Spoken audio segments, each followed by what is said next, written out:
ક્યાં ગામનું છે કીધું?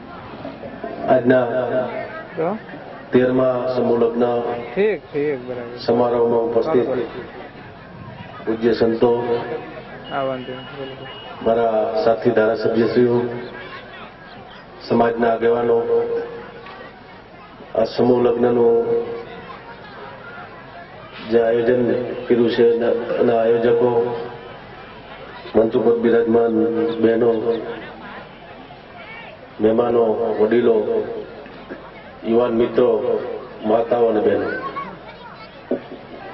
છેલ્લા 13 વર્ષથી સતત સમૂહ લગ્નનું વાઘનગર જેવા એક નાના ગામમાં ખૂબ જ સુંદર આયોજન થાય, એક ખૂબ જ આનંદની વાત છે. છેલ્લા 7-8 વર્ષથી મને વાઘનગર ગામમાં સમૂહ લગ્નનું આયોજન હોય એટલે આમંત્રણ મળે જ છે. છેલ્લા 1-2 વર્ષમાં હું નથી આવી શક્યો, પણ બને ત્યાં સુધી અહીંયા આવવાનો પ્રયત્ન કરું છું. 2 દિવસ પહેલા ડોક્ટર કલસરિયા સાહેબ ગાંધીનગર મળ્યા હતા ત્યારે મને આ સમૂહ લગ્નમાં જે નવી વાત છે એની વાત કરી કે આ વખતે અમે અમારા ગામમાં જે બીજા સમાજના એટલે કે કોળી સમાજના જે 2 નવદંપતિ છે એને પણ આપણા સમૂહ લગ્નમાં જોડ્યા છે. કુલ 14 સમૂહ લગ્ન છે અને એમાં 2 અન્ય સમાજના પણ નવદંપતિનો સમાવેશ થયો છે. એક નવી દિશા ભાઈ શ્રી શિવાભાઈએ બહુ સારી વાત કરી છે કે આનાથી એક આ નવી વાત છે, એની પ્રથમ શરૂઆત છે અહીંયા ડોક્ટર કલસરિયા સાહેબ જેવા જેનામાં ઉચ્ચ વિચારો છે અને આવું કરવું જોઈએ એવું જે શરૂઆત કરી છે એ વાત જાણીને મને ખૂબ આનંદ થયો છે કે આવા નાના ગામમાં બીજા સમાજો કોઈ પણ હોય, કોળી સમાજ છે પણ બીજા સમાજો હોય તો પણ એને આવા સેવા જે સમૂહ લગ્નનું આયોજન છે એમાં એક આર્થિક રીતે નબળા હોય તો એને જોડીએ, એમાં આપણા સમાજની આપણી મોટાઈ અને આપણે મોટાઈ દેખાડવી એ આપણી વર્ષોથી આપણો સમાજ જે છે એની એક ઓળખ છે કે આ સમાજ છે એમાં મોટાઈ એ હંમેશા રહી છે. એટલે આ એક ખૂબ સારી વાત છે. અહીંયા મારા પહેલાના જે વક્તાઓ છે એની પૂજ્ય સંતોએ જે વાત કરવાની હતી, સમયની કુરિવાજો છોડવાની અને જે સમાજના સુધારણા માટેની વાત કરવાની હતી, એક લગભગ વાત છે થઈ છે.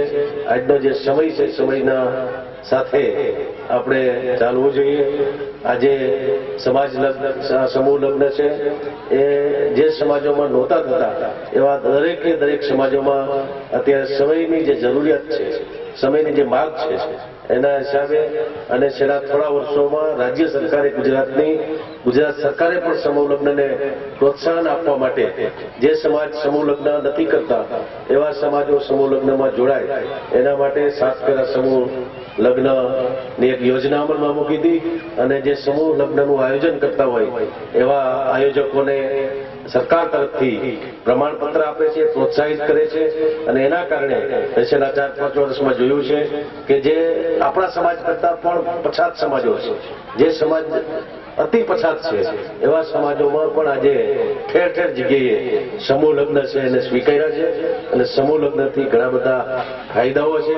એકી સાથે જે આવા પૂજ્ય સંતો, આગેવાનો બધા હાજરી આપી શકે છે, સમયનો બચાવ થાય છે, નાણાંનો પણ બચાવ થાય છે અને આ એક સમૂહનું કામથી બધાને એક આનંદ અને ઉત્સવ જેવું વાતાવરણ, આ લગ્નોત્સવ છે એવું વાતાવરણ આજે વાઘનગર ગામમાં જોવા મળે છે. આજે અહીંયા બધી જ વાત થઈ છે એવી જે આપણા કરતા પણ આગળ સમાજો છે એ એમ કહે છે કે કરિયાવરમાં હવે ચેકડેમ આપો. આપણે જોયું છે 2-3 વર્ષથી છાપામાં વાંચીએ છીએ કે પટેલ સમાજ જેવા સમાજ છે એમાં કરિયાવરમાં ચેકડેમ એટલે 60% સરકાર આપતો હોય તો એમાં 10-15% ઘટતા હોય તો આપણે આપણી દીકરીના સેટાએ જ્યાં એક બે ચેકડેમ થતા હોય ત્યાં એને કંઈક આપીએ તો એ ચેકડેમથી આખું એનું જીવન નિર્વાહ છે હાલવાનું છે. ખેતીને પાણીની ખૂબ જરૂરિયાત છે. અહીંયા આજના પ્રસંગમાં હું બધાને વિનંતી કરું છું કે સરકાર પણ પાણી રોકવા માટે, જળ સંચય માટે ખૂબ પ્રયત્ન કરે છે. ઘણી યોજનાઓ છે. મોટા ચેકડેમો સૌરાષ્ટ્રમાં કરવા માટેની પણ આયોજન સરકારે કર્યું છે. એનો વધારે લાભ આપણા વિસ્તારોને મળે એના માટે જે યુવાનો છે, જે અહીંયા જે ભણેલા છે એ બધા જે કંઈ અધિકારી હોય તો પણ એનો એ સમાજ માટે પણ કંઈક કરી ચૂકવા માટે, ગામડા માટે કંઈક કરી ચૂકવા માટે આવી યોજનાઓ છે એનો લાભ વધારે લઈને અહીં જેમ નિકોલ બંધારા, માલણ બંધારાની હમણાં શરૂઆત થવાની છે અને એનો લાભ છે, એનો ફાયદાઓ છે એ આવનારા 2-3 વર્ષમાં, 5 વર્ષમાં કેટલો મોટો મળવાનો છે એ આપણે જ્યારે એનો ફાયદો મળશે ત્યારે ખબર પડશે. આપણા ધારાસભ્ય ડોક્ટર કલસરિયા સાહેબ પાણી રોકવા માટે ખૂબ રસ લે છે અને એના માટે સરકારની યોજનાઓ પણ વહેલામેલી તકે આ વિસ્તારને મળે એના માટેના સતત પ્રયત્નો કરે છે. પણ બધા જ પ્રયત્નો કરે તો પાણી રોકવાનું કામ છે એ પણ ખૂબ જ અગત્યનું છે અને એનાથી આપણો મુખ્ય વ્યવસાય ખેતી છે એટલે આર્થિક સમૃદ્ધિ પણ આવશે એવી આપ સૌને વિનંતી કરી આજના આ કાર્યક્રમમાં મારું સન્માન કર્યું છે. અહીંયા મને નિમંત્રણ આપ્યું અને જે સન્માન કરવામાં આવ્યું છે એ બદલ હું આયોજકોનો આભાર માનું છું. આ લગ્ન, સમૂહ લગ્નના આયોજનમાં જે કોઈ દાતા હોય અહીંના આ જ ગામના વતની અને હાલ બહાર ગામ રહીએ છીએ છતાં પણ અહીંયા પ્રોત્સાહિત કરવા માટે જે કંઈ દાન આપ્યું છે, બીજા ઘણા બધા દાતાઓએ પણ દાન આપ્યું છે. ડોક્ટર સાહેબે પણ હમણાં બોમ્બેથી અહીંયા ફોન કર્યો હતો કે હું પહોંચી શકું એમ નથી, પણ એને પણ કંઈક આર્થિક યોગદાન આપ્યું છે.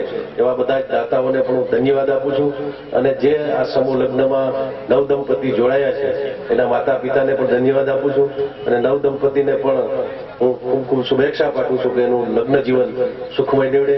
એ જ વાત સાથે મારી વાત પૂરી કરું છું. જય શ્રી કૃષ્ણ, જય ભારત માતા.